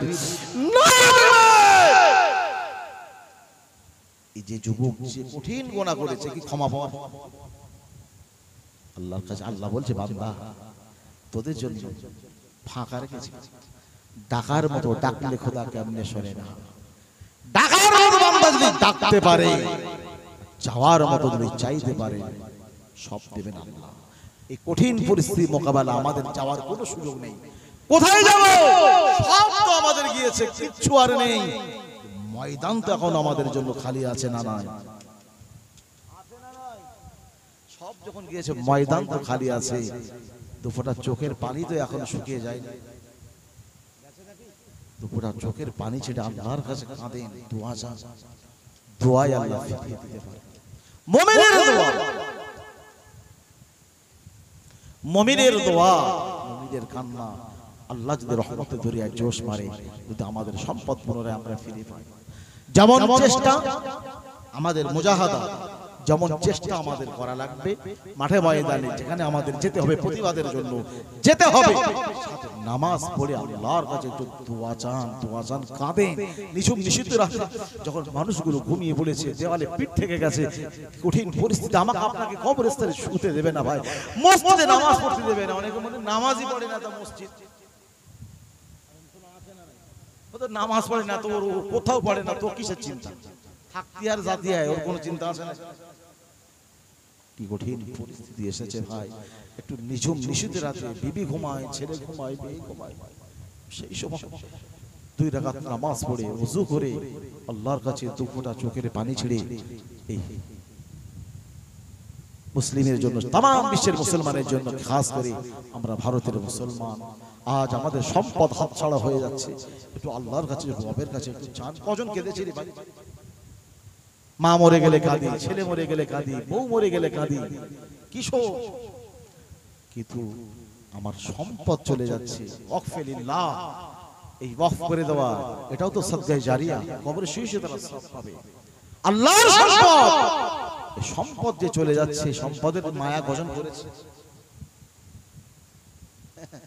আচ্ছা, গাছ লাগিয়েছে একজন, সুন্দর আম ধরেছে, সুন্দর হিমসাগর আম হয়েছে।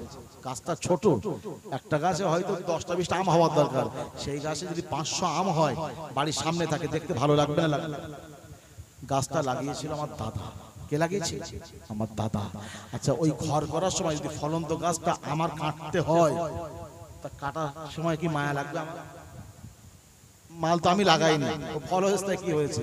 দাদা কত তেল, সার, পানি, ছাগল গরুর হাত থেকে বাঁচানোর জন্য চেষ্টা করে গাছ লাগিয়েছিল, বড় হয়েছে, ফল হয়েছে। যদি ওই গাছটা আমি লাগানোর পরে ফল হয়, আর ঘর করার সময় কাটার প্রয়োজন হয়, বলে ঘর এক হাত ছোট হয়, হোক, গাছটা কাটিস।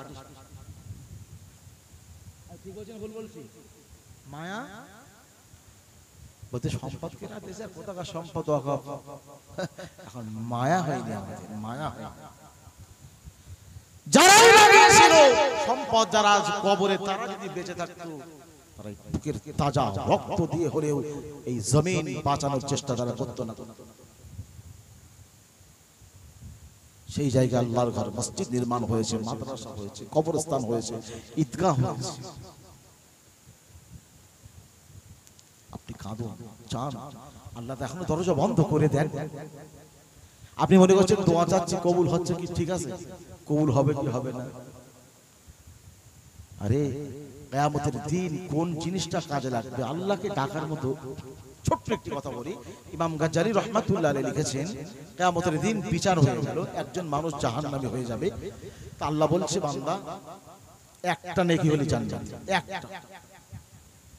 দেখো না, তোমার আব্বা, মা, বিবি কেউ যদি যায়, একটা নেকি হলে জান্নাতে যেতে পারবে। বান্দা দৌড়াচ্ছে আব্বার কাছে গিয়ে বলছে, আব্বা তুমি আমার জন্মদাতা বাপ, একটা নেকি হলে জান্নাতি দাও না, আব্বা একটা নেকি। আব্বা বলছে, কোথাকার ছেলে, আমার বিয়ে হয়ে গেছে। আব্বা দাঁড়াবে, মার কাছে যাবে, একই কথা। মাকে বলবে, মা তোমার বুকের দুধ খেয়ে বড় হয়েছিলাম, একটা নেকি হলে জান্নাতি, একটা নেকি আমাকে দাও। মা বলবে, যে সন্তান নারী ছাড়া সন্তান, যে মা পেশাবে পোষমাসে শুয়ে থেকে সন্তানকে বুকের সঙ্গে রাখে, সেই মা বলবে, তুই আমার ছেলে না, আমার বিয়ে হয়ে গেছে। মাও তাড়িয়ে দেবে, সন্তানদের কাছে যাবে, সন্তানরাও তাড়াবে। নিজে না খেয়ে সন্তানকে খাইয়েছিলে, সেই সন্তান বলবে, তুই আমার বাপ না, তুই চলে যা, আমার কোথায় আমার বাপ, আমার বাপ নেই। বোর কাছে যাবে, বিবি বলবে, যে বিবিকে সুখে রাখার জন্য নামাজ পড়ার সুযোগ পাননি, রোজা রাখার সুযোগ হয়নি, বিবি বলবে তুমি আমার স্বামী না, বিয়ে হয়নি তার স্বামী। সেদিন হতাশ আর নিরাশ মন নিয়ে এত কান্না কাঁদবে, বুক ফোটা কান্না। হায় রে, যাদের জন্য নামাজ কাজা করে দিয়েছিলাম আজ আসামির কাঠ গড়ায়। একটা নেকি হলে জান্নাতি, বাপ দিল না, মা দিল না, ছেলে মেয়ে কেউ দিল না, বউ পর্যন্ত তাড়িয়ে দিল, ফিরে আসবে। আল্লাহ বলবেন বান্দা কিয়ামতের দিন মুসিবতের সময় একটা নেকি কেউ দিল, বান্দা আব্বা কি দিল, মা দিল, বলবে আল্লাহ না, আব্বা দিল না, মা দিল না, বিবি দিল না, ছেলে মেয়ে দিল না, সবাই তাড়িয়ে দিল, অস্বীকার করে দিল। আল্লাহ কিয়ামতের দিন বিবি আমার হলো না, ছেলে আমার হলো না, মেয়ে হলো না, আব্বা মা কেউ হলো না। আল্লাহ তোমার বিচারে যেটা হয় আল্লাহ সেটা করো।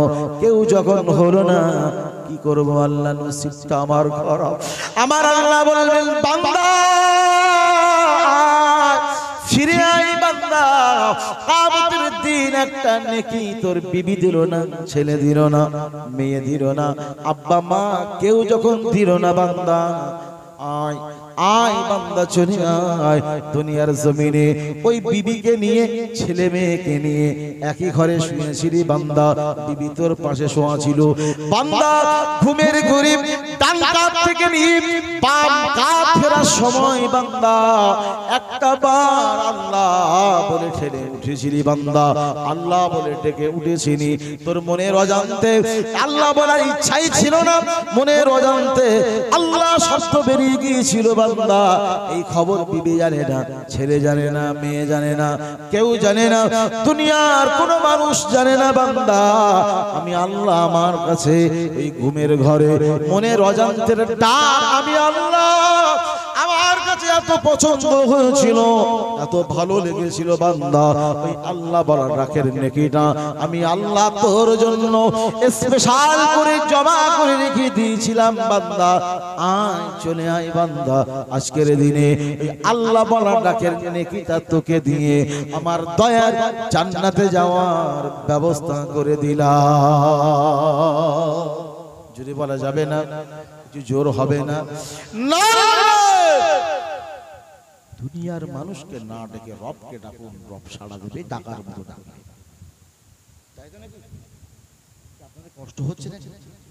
আমি যে কোরআন যে আয়াতটা পড়েছিলাম এখন সে সাবজেক্ট এখন হাত দিতে পারিনি, সর্বনাশ, আমি তো বুঝতেই পারিনি, একদম টাইম শেষের দিকে চলে এসেছে, জানি না সুযোগ হবে কিনা, তো খুব দ্রুত একটু বলি নাকি কোরআন থেকে যে আয়াতটা আমি পড়েছিলাম, যে আয়াতের উপর দুটো কথা রাখবো নিয়ত করেছিলাম, এখন সুযোগ হয়ে ওঠেনি, আমি তার উপর ইনশাল্লাহ দুটো কথা রাখবো। দেখতে দেখতে প্রায় 2:44 হয়ে গেছে, আমার 3টে হুজুর চলে আসবেন, এই জন্য করে আর 14-15 মিনিট সময় বাকি আছে। খুব অল্প টাইমের ভিতরে আমি সেই কথাগুলো ইনশাল্লাহ গুছিয়ে বলবার চেষ্টা করব। আপনারা যদি শুনতে চান প্রাণ ভরা আওয়াজে উচ্চ কণ্ঠে দরুদ শরীফ আল্লাহ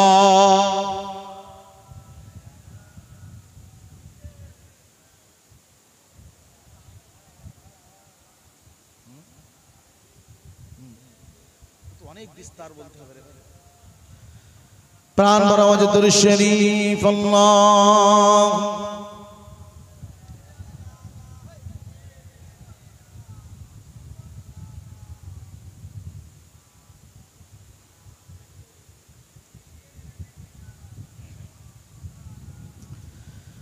নবীর দেশে চলো না, জিয়ারতে ওই মদিনা, স্বপ্নে আমি দেখি সোনার মদিনা। আল্লাহুম্মা সাল্লি আলা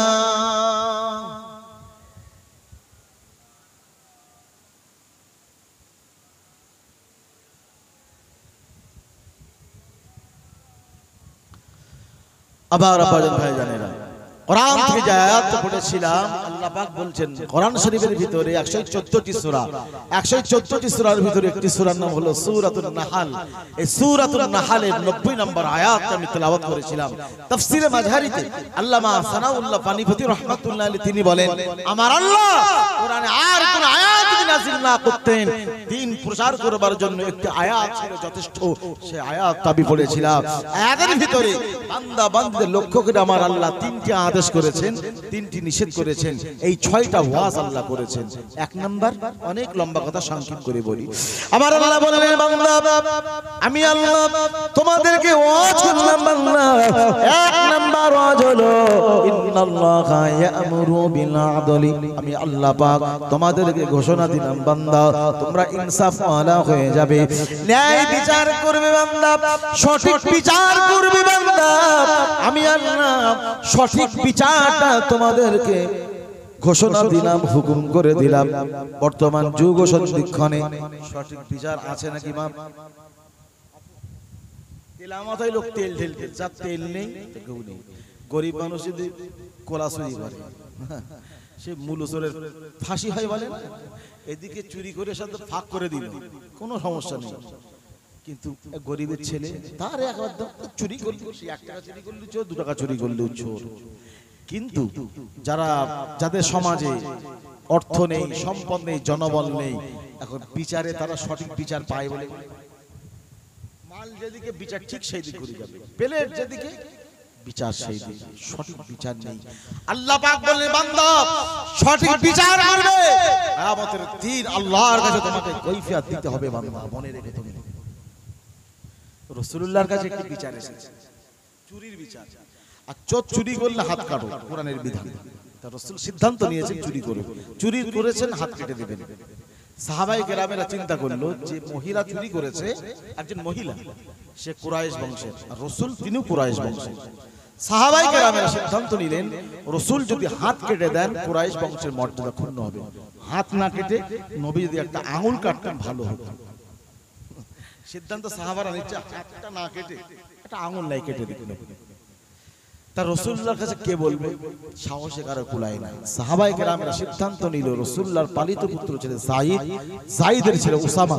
ছোট্ট বালককে সাহাবারা ডাকলেন, উসামা তোমার দাদাজি রাসূলুল্লাহর কাছে এই কথাটা তুমি বলতে পারবে? ছোট্ট বালক তো, দৌড়ে যেয়ে রাসূলুল্লাহর কাছে গিয়ে বললেন ইয়া রাসূলুল্লাহ, যে বিচারটা করবার জন্য বসেছেন ওই মহিলা কুরাইশ বংশের, আপনিও তো কুরাইশ বংশের, অর্থাৎ ওই মহিলা হাত না কেটে আঙুল কাটেন তাহলে কুরাইশ বংশের মর্যাদাটা ক্ষুণ্ণ হবে। রাসূলুল্লাহ বসা ছিলেন, রাসূলুল্লাহ দাঁড়িয়ে গেলেন। আমার আপনার নবী জনাবে মুহাম্মদ রাসূলুল্লাহ সাল্লাল্লাহু আলাইহি ওয়াসাল্লাম সাহাবীদের বললেন, সাহাবারা কি কথা তোমরা শোনালে? ও শুনে রাখো সাহাবারা, আজকের দিনে কুরাইশ বংশের মহিলা কেন, আমি রাসূলুল্লাহ আমার মেয়ে ফাতেমাও যদি চুরি করত, ইনসাফ প্রতিষ্ঠার জন্য, ন্যায় বিচার করবার জন্য আমি রাসূলুল্লাহ আমার মেয়ে ফাতেমার হাত কেটে নিতাম। এটাই ছিল আমার আপনার নেতার বিচার, রাসূলুল্লাহর বিচার।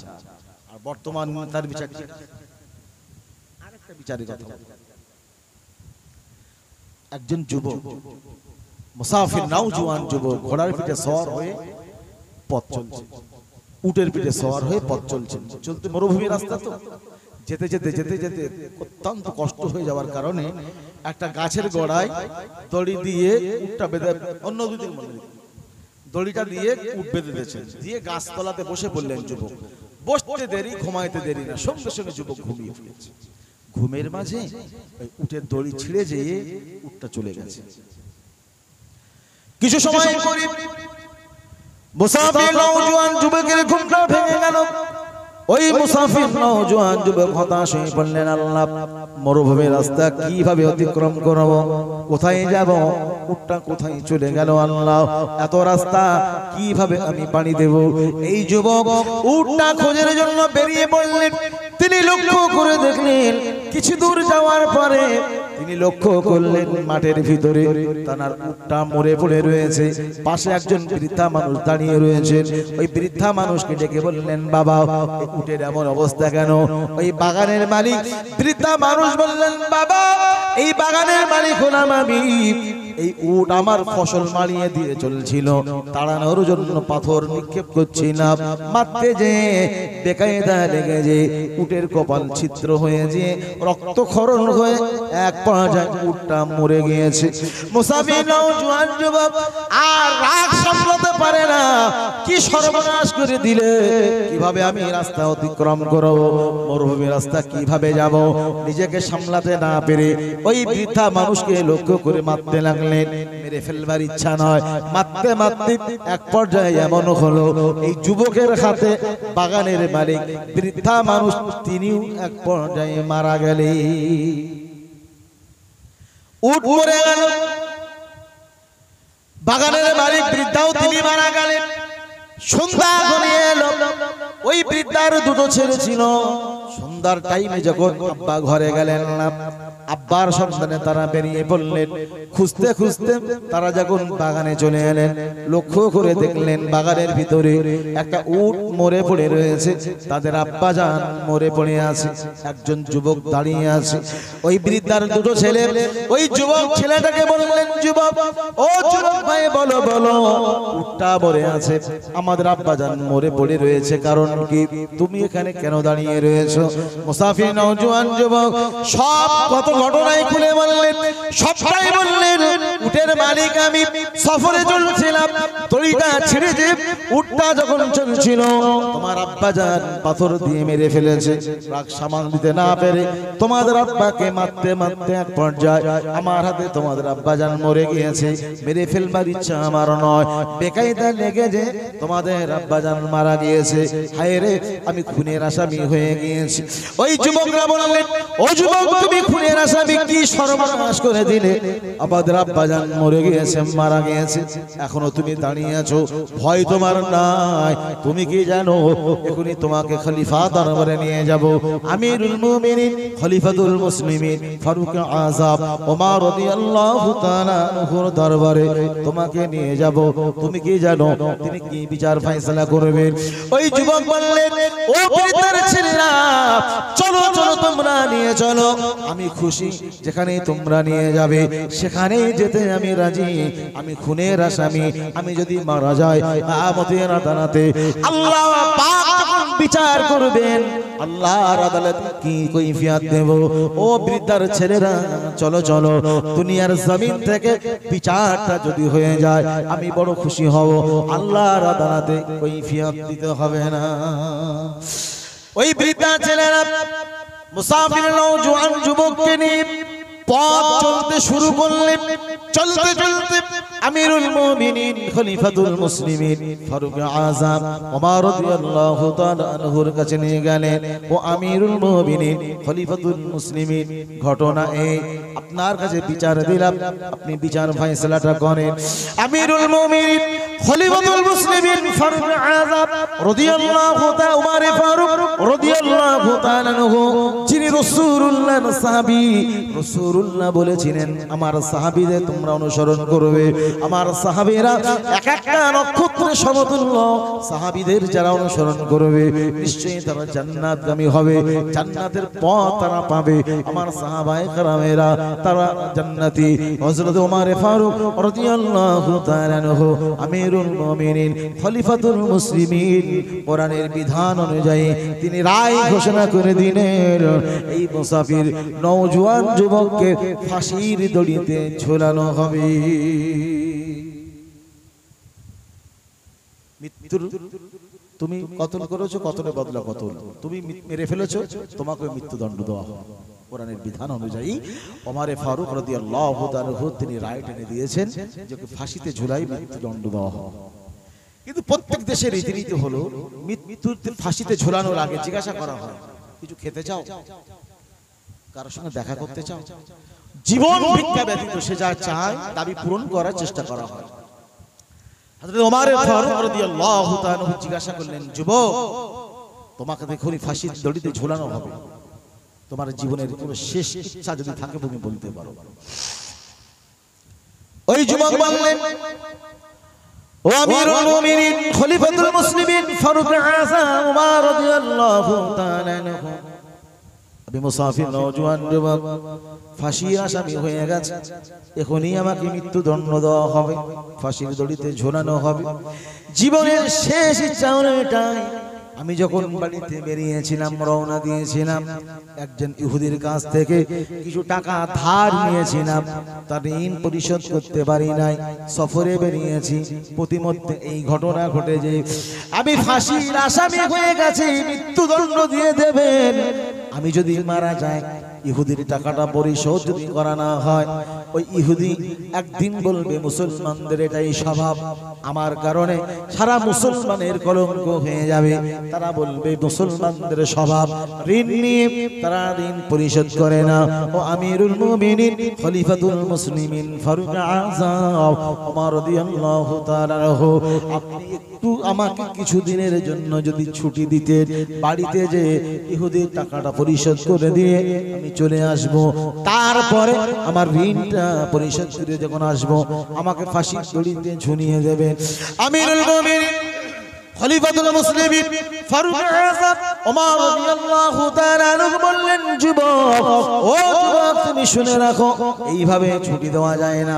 তোমার জায়গায় কেউ যদি জামিনদার হয় তাহলে কিছু দিনের জন্য ছুটি দেওয়া যেতে পারে, তা না হলে ছুটি দেওয়া যাবে না। তুমি বাড়িতে যে মৃত্যুর ভয়ে না আসতে পারো, কে জামিনদার হবে, এই গ্যারান্টি কে দেবে? না না না, ও যুবক শুনে রাখো, যত সময় তোমার জায়গায় কেউ জামিনদার না হবে তাহলে তোমাকে ছুটি দেওয়া যাবে না।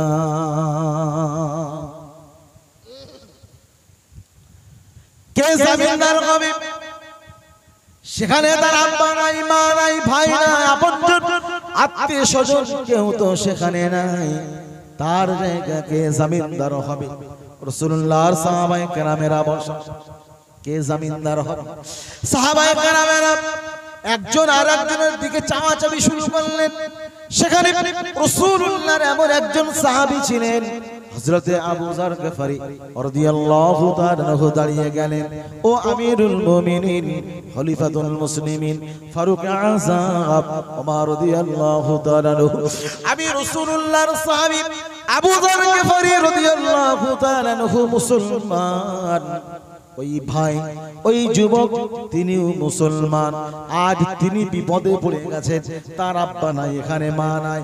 আব্বা মা কেউ থাকলে নিশ্চিত তার জন্য জামিনদার হতেন, তার আব্বা মা কেউ এখানে নাই।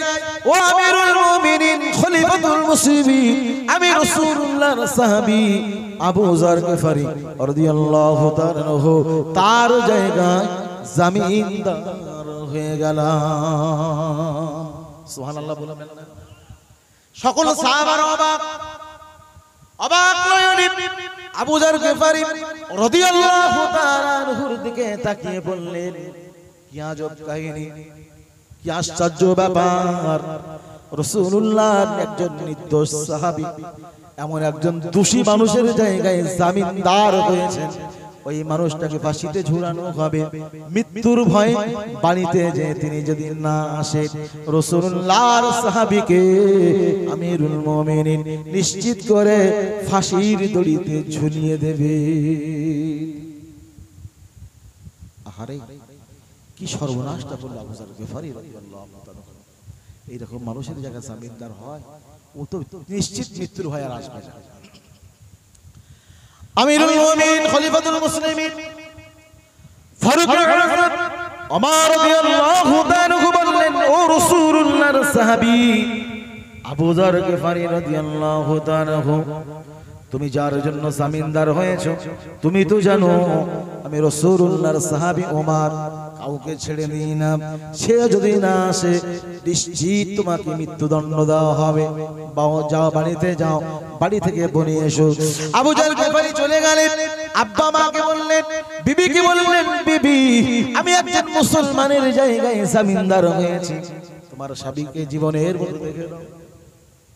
ও বিবি, আমার কলিজার টুকরা সন্তানেরা, তোমাদের আব্বা জানকে চিরজন্মের মতো দেখে নাও। তোমাদের আব্বা জান হয়তো ফিরে আর না আসতে পারে, এমন একটা সময় হয়ে যেতে পারে যার জন্য জামিনদার হয়েছি, সেই মানুষটা যদি না আসে নিশ্চিত করে আমাকে ওমর রাদিয়াল্লাহু তাআলা ফাঁসির দড়িতে ঝুলিয়ে দেবে। আব্বা, আমার আম্মা জান নয়ন ভরে কলিজা টুকরা সন্তানকে দেখে নেন গো মা, তোমার সন্তান আর হয়তো ফিরে আসবে না মা, একজন মুসলমানের জন্য তোমার ছেলে জীবন দিতে যায়। সুবহানাল্লাহ বলবেন। রাসূলুল্লাহর সাহাবী হযরত আবু যর গফারী রাদিয়াল্লাহু তাআলা আনহু তিনি বিদায় নিয়ে বাড়ি থেকে চলে এসেছেন। এই মুসাফির নওজোয়ান যুবককে বললেন, যুবক যা, 1 মাসের জন্য ছুটি দেওয়া হবে। জুমার দিন মসজিদে নববীতে জুমার নামাজের আগে আগে আজান হওয়ার আগে আগে তুমি চলে আসবে। তোমাকে সেই দিন ফাঁসিতে ঝুলিয়ে মুসলমানদের ওই বৃদ্ধার ছেলেদের বিচার ফয়সালা সেই দিন দেওয়া হবে। বিচার ফয়সালা দেওয়া হবে। আমার আব্বা জানেন, ওই যুবক চলে গেলেন ইহুদির ঋণ পরিশোধ করি।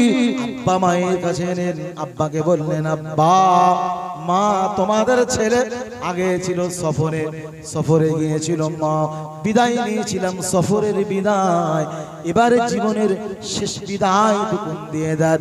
তোমাদের সন্তান আজ খুনের আসামি। তাকবীর, নারে তাকবীর, নারে তাকবীর।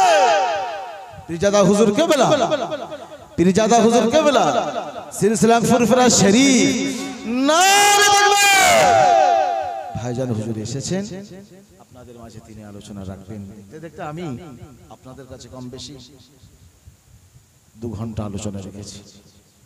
ব্যথা পেলেন?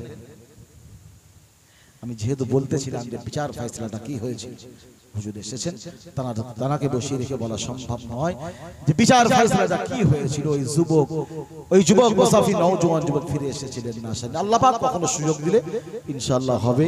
আর তারপরেও যদি আপনারা এই বিষয়টা শুনতে চান, যেহেতু কমিটি ভাইয়েরা আমার কাছে দাবি রেখেছিলেন এই সাবজেক্টটা একটু বলবার জন্য, যেহেতু ইউটিউবে আছে, আপনারা যদি আলোচনাটাও শুনতে চান শেষ পর্যন্ত জান্নাত মিডিয়া 786 সাবস্ক্রাইব করলে আপনারা সেখানে আলোচনা ইনশাআল্লাহ শুনতে পাবেন, বাদ বাকি আলোচনাটা শুনে নিতে পারবেন। আর আল্লাহ কখনো যদি আবার সুযোগ দেন, যেখান থেকে ছেড়েছি মনে করে দিলে ইনশাআল্লাহ বাদ বাকি আলোচনা সেখান থেকে আবার করা যাবে। যাই বা হোক, যত দূর পর্যন্ত বলেছি, ভাই জানো তালাক প্রসঙ্গ কথা বলছিলেন, বলবার জন্য বলেছেন, আমি ইঙ্গিত দিয়েছি মাত্র, প্রসঙ্গ বলতে গেলে এখন অনেক লম্বা বিষয়। যাই বা হোক, আল্লাহ যত দূর পর্যন্ত বলিয়েছেন বলা শোনা তার থেকে বেশি আমল করার আল্লাহ পাক তৌফিক এনায়েত করেন। সকলে বলুন আল্লাহুম্মা আমিন।